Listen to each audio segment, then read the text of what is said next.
आज हम डिस्कस करेंगे NCERT solution class 10th math chapter 10 circle.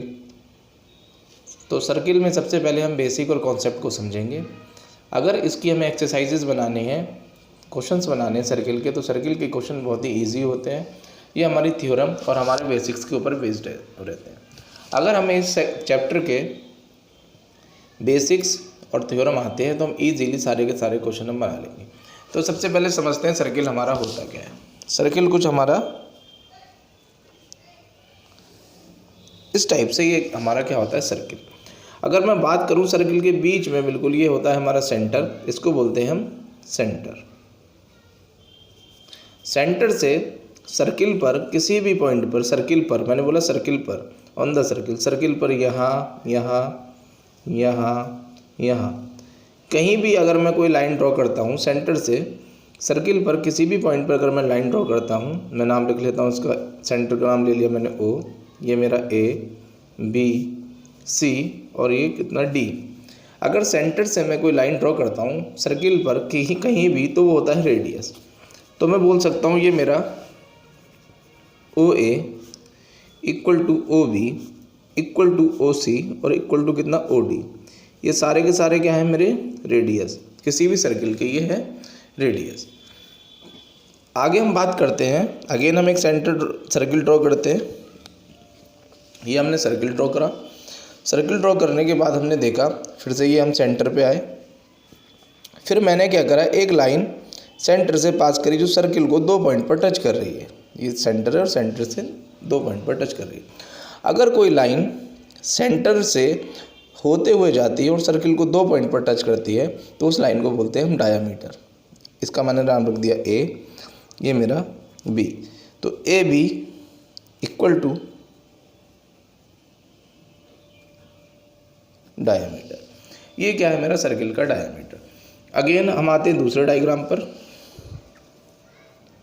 एक फिर से डायग्राम बनाते हैं। ये मैंने एक सर्किल बनाया, सर्किल में अगेन ये मेरा सेंटर है और मैंने क्या करा, एक लाइन को सेंटर से ना होते हुए किसी और पॉइंट से होते हुए सर्किल को टच कर लिया। अगर कोई भी लाइन सर्किल को 2 पॉइंट पर टच करे अंदर से, सर्किल के अंदर से, तो उसको हम बोलते हैं कॉर्ड।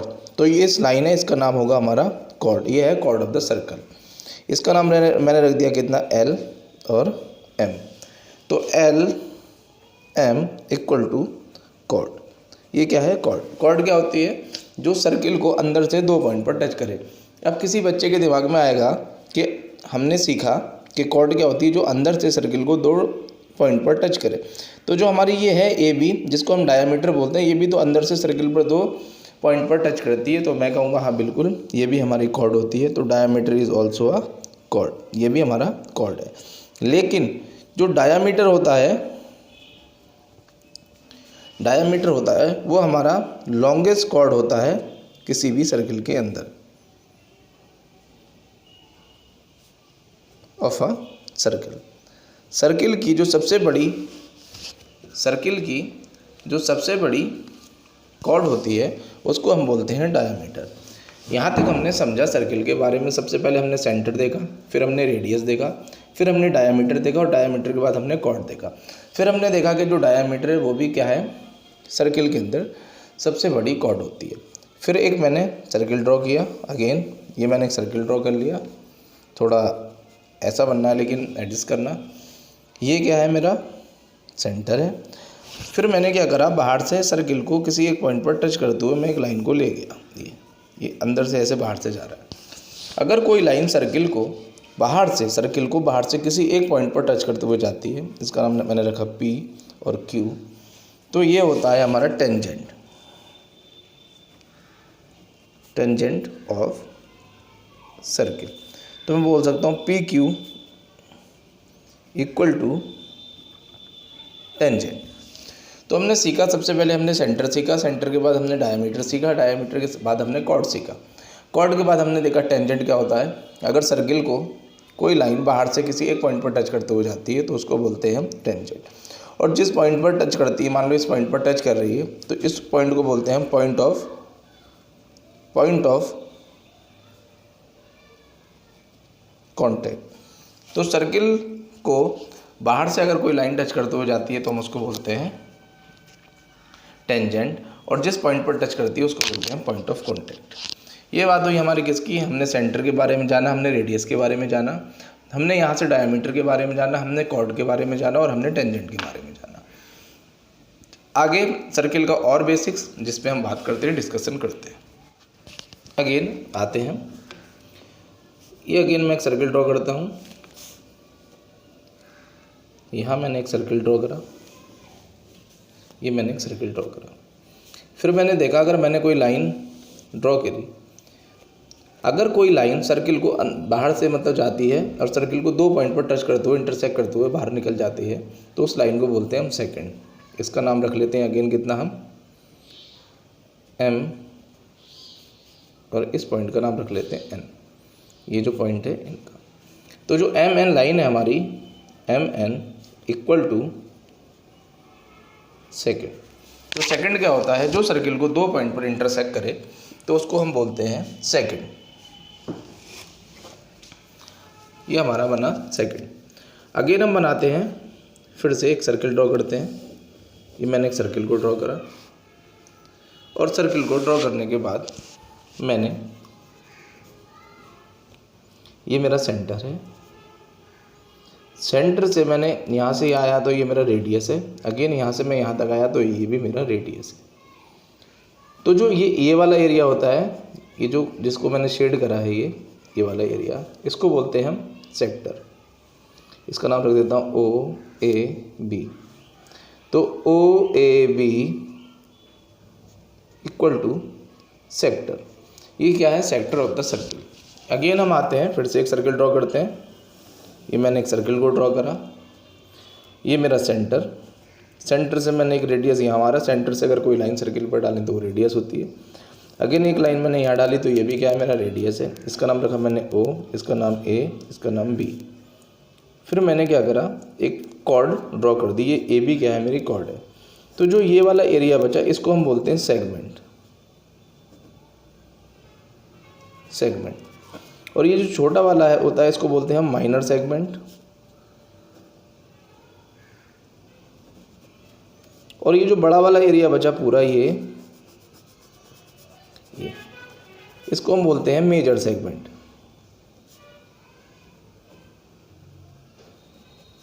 इसी तरह से इस वाले को हम बोलते हैं माइनर सेक्टर। और ये जो बाहर वाला एरिया बचा, इसको हम बोलते हैं मेजर सेक्टर। अगेन एक सर्किल ड्रॉ करते हैं, फिर से एक मैंने अगेन फिर सर्किल ड्रॉ करा। ये मेरा सर्किल है। फिर मैंने क्या करा, ये मेरा सेंटर है, सेंटर से पास होते हुए एक लाइन गई। तो सेंटर से अगर कोई लाइन पास होते हुए जाती है, वो होता है डायमीटर। जो डायमीटर होता है सर्किल का, वो सर्किल को 2 इक्वल पार्ट्स में डिवाइड कर देता है, एक ये ऊपर वाला और एक ये मेरा ये नीचे वाला। तो ये जो 2 पार्ट्स में डिवाइड करता है, इसको बोलते हैं, ये ऊपर वाले को बोलेंगे सेमी सर्किल, और इसको भी बोलेंगे हम सेमी सर्किल। अगर सर्किल के 2 इक्वल पार्ट्स कर दिए जाएं तो एक पार्ट बोलता है उसका सर्किल का जो हाफ होता है, वो उसको बोलते हैं हम सेमी सर्किल। फिर हमने देखा ये हमारा सेक्टर है। अगर सेंटर से 2 रेडियस को सर्किल पर ड्रॉ करें, उनके बीच का जो एरिया होता है वो होता है हमारा सेक्टर। और ये जो हमारा ये माइनर सेक्टर है और ये हमारा मेजर सेक्टर है। इसी तरह से हमने देखा, अगर सर्किल के सेंटर से 2 रेडियस ड्रॉ करें और रेडियस जिस पॉइंट पर टच करते हैं वहाँ से हम दोनों पॉइंट से एक कॉर्ड को ड्रॉ करें, तो जो बीच का अंदर वाला एरिया होता है इसको बोलते हैं हम सेगमेंट, और ये जो बाहर वाला एरिया है इसको भी हम बोलते हैं सेगमेंट। तो जो बड़ा वाला एरिया उसको बोलते हैं मेजर सेगमेंट, और जो छोटा वाला एरिया उसको हम बोलते हैं माइनर सेगमेंट। अगेन हम आते हैं, एक सर्किल ड्रॉ करते हैं। ये मैंने एक सर्किल ड्रॉ करा, ये मेरा सेंटर। अगेन मैंने क्या करा, एक मैंने लाइन ड्रॉ करी।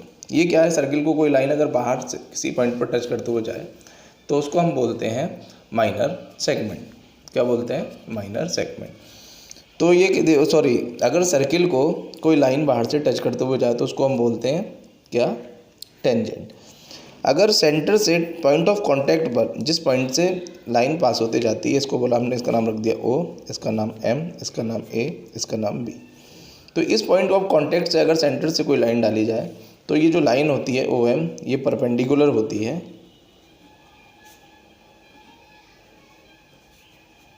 टू AB के। तो हम बोल सकते हैं OM परपेंडिकुलर टू AB। आगे आते हैं फिर थोड़ा, ये हमने देखा कि सर्किल को अगर 2 पॉइंट पर कोई लाइन काटे तो वो होता है सेकंड।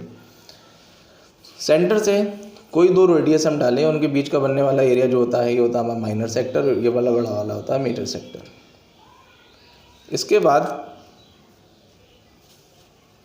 हमने देखा कि अगर सेक्टर से जहाँ सेक्टर बनना है तो जहाँ दोनों रेडियस सर्किल को टच करते हैं वहाँ से अगर हम कोई कॉर्ड ड्रॉ करें तो ये वाला एरिया और ये वाला एरिया दोनों होते हैं हमारे सेगमेंट।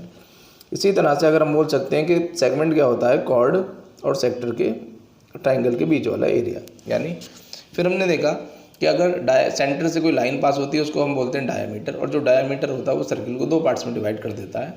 तो इस आधे का नाम भी सेमी सर्किल होता है और इस आधे का नाम भी हमारा सेमी सर्किल होता है। फिर हमने देखा अगर सर्किल को बाहर से कोई पॉइंट, बाहर से किसी पॉइंट से कोई लाइन टच करते हुए जाती है तो वो होती है टेंजेंट। अगर सेंटर से पॉइंट ऑफ कांटेक्ट पर हम लाइन ड्रॉ करें तो वो लाइन एक दूसरे के परपेंडिकुलर होती हैं। इसके बाद हम आगे आते हैं, एक और सर्किल ड्रॉ करते हैं। ये हमारा एक सर्किल और ड्रॉ हुआ, ये हमारा एक और सर्किल ड्रॉ हुआ। अगेन हम इस पर आते हैं, ये क्या करा मैंने, ये मेरा टेंजेंट और यहाँ से भी मैंने एक टेंजेंट पास की। तो एक टाइम में 2 ही पॉसिबल टेंजेंट, एक टाइम में 2 ही पैरेलल पॉसिबल टेंजेंट पॉसिबल हैं। मतलब एक टाइम में 2 ही पैरेलल टेंजेंट को हम बना सकते हैं किसी भी सर्किल के ऊपर। अगर मान लो ये मेरी टेंजेंट है, दूसरी मैंने बनाई, तो ये वाली इन दोनों के परपेंडिकुलर है लेकिन पैरेलल नहीं है। इस केस में अगर मैं बनाऊं तो ये देखो, तो ये दोनों अपोजिट जो हमारी टेंजेंट है ये पैरेलल है और ये पैरेलल है। तो एक टाइम में सर्किल पर मैक्सिमम 2 ही पैरेलल टेंजेंट ड्रॉ हम कर सकते हैं। और हम क्या बना सकते हैं, फिर हम एक सर्किल बनाते हैं। ये मेरा सर्किल है, सॉरी ये मैंने सर्किल बनाया। कितनी टेंजेंट हम किसी सर्किल पर ड्रॉ कर सकते हैं, तो ये भी टेंजेंट, ये भी टेंजेंट, ये भी टेंजेंट, ये भी टेंजेंट, ये भी टेंजेंट, ये भी टेंजेंट, ये भी टेंजेंट, यानी इन्फिनाइट टेंजेंट हम किसी भी सर्किल पर एट ए टाइम ड्रॉ कर सकते हैं।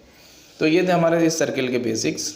अब हम समझते हैं हमारी पहली एक्सरसाइज को, जो हमारी exercise 10.1।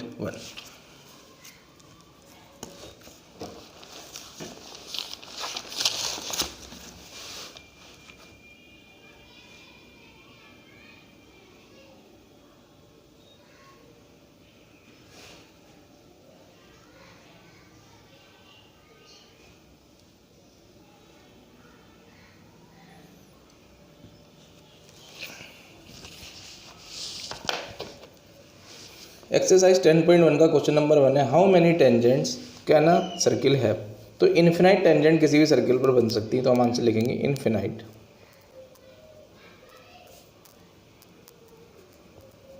Tangent on a circle है, पहला आंसर। दूसरे की बात करते हैं, हमारा फिल इन द ब्लैंक्स है। A tangent to a circle intersect it in, जो टेंजेंट है वो सर्किल को कितने पॉइंट पर इंटरसेक्ट करती है, तो सिर्फ हम लिखेंगे कितने, सिर्फ 1 पॉइंट पर। उसके बाद आते हैं हम दूसरा, a line intersect a circle in 2 point is called. अगर कोई लाइन सर्किल को 2 पॉइंट पर इंटरसेक्ट करती है तो उसको हम बोलते हैं क्या, सेकंड। तो इसका आंसर है हमारा सेकंड। अगेन हम आते हैं फिल इन द ब्लैंक तीसरे वाले पर। ए circle can have parallel tangent at a most. तो सिर्फ 2 पैरेलल टेंजेंट ज़्यादा से ज़्यादा हम बना सकते हैं, तो इसका आंसर हमारा कितना, 2 parallel. A circle can have 2 parallel tangent at a most. अगला क्वेश्चन हम देखते हैं, common point of a tangent to a circle and the circle is called, इसको हम बोलते हैं पॉइंट ऑफ कॉन्टेक्ट।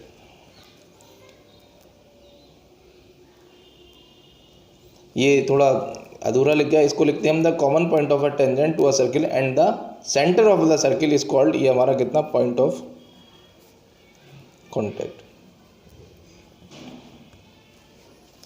सेंटर से का और हमारा टेंजेंट का जो कॉमन पॉइंट होता है उसको हम पॉइंट ऑफ कांटेक्ट बोलते हैं। ये हमारे फिलिंदा मेरा a tangent P Q at a point P of a circle of radius 5 centimetre. Again हमने देखा meets a line through the centre O at point Q so that O Q equal to 12 centimetre and length P Q की length हमें बतानी है। सबसे पहले देखो question को हम समझ। क्वेश्चन नंबर 3 क्वेश्चन है P Q at a point P a tangent P Q at a point P of circle of radius 5 centimetre meets a line through the centre O at point Q so that O Q equal to 12 centimetre length P Q is. तो length of P Q की length हमें बतानी है। उसने कहा जो एक circle है, एक टेंजेंट है, टेंजेंट का नाम हमारा पी क्यू है, इस पॉइंट का नाम लिया हमने पी और इस पॉइंट का नाम लिया हमने क्यू। ये हमारा पी क्यू एक टेंजेंट है, ये सेंटर है हमारा ओ, तो ये हमें रेडियस दे रखा 5 सेंटीमीटर। ओ क्यू की लेंथ हमें दे रखी है कितना 12 सेंटीमीटर। तो हमें ओ पी क्यू निकालना है। तो हमने देखा अगर ये हमारा 90 डिग्री है तो ये हमारा राइट एंगल ट्राइंगल है, और राइट एंगल ट्राइंगल के केस में हम पाइथागोरस थ्योरम का यूज़ कर सकते हैं। अगर हमें 2 साइडें दे रखी हैं, तीसरी साइड हमें निकालनी है, तो हम पाइथागोरस थ्योरम का यूज़ कर तीसरी साइड को निकाल लेंगे। तो वही करते हैं। In triangle P O Q हमारा ट्राइंगल है, तो हमारा हाइपोटेनियस कितना है ओ क्यू, तो ये हमारा कितना ओ क्यू का स्क्वायर इक्वल टू कितना परपेंडिकुलर कितना है हमारा ओ पी का स्क्वायर प्लस कितना बेस का स्क्वायर यानी कितना पी क्यू का स्क्वायर। ओ क्यू कितना दे रखा हमें 12 का square equal to O P square कितना हमें 5 का स्क्वायर और प्लस कितना हमारा पी क्यू स्क्वायर। 12 का स्क्वायर कितना 144 इक्वल टू 5 का स्क्वायर कितना 25 प्लस कितना पी क्यू स्क्वायर, इधर गया तो कितना 144 माइनस कितना 25 इक्वल टू कितना पी क्यू स्क्वायर। 144 में से 25 गया तो कितना बचा 119 equal to P Q square. जब इसके ऊपर से स्क्वायर हटेगा तो इसके ऊपर रूट लगेगा तो 119, यानी जो हमारा ऑप्शन डी है वो हमारा राइट आंसर है।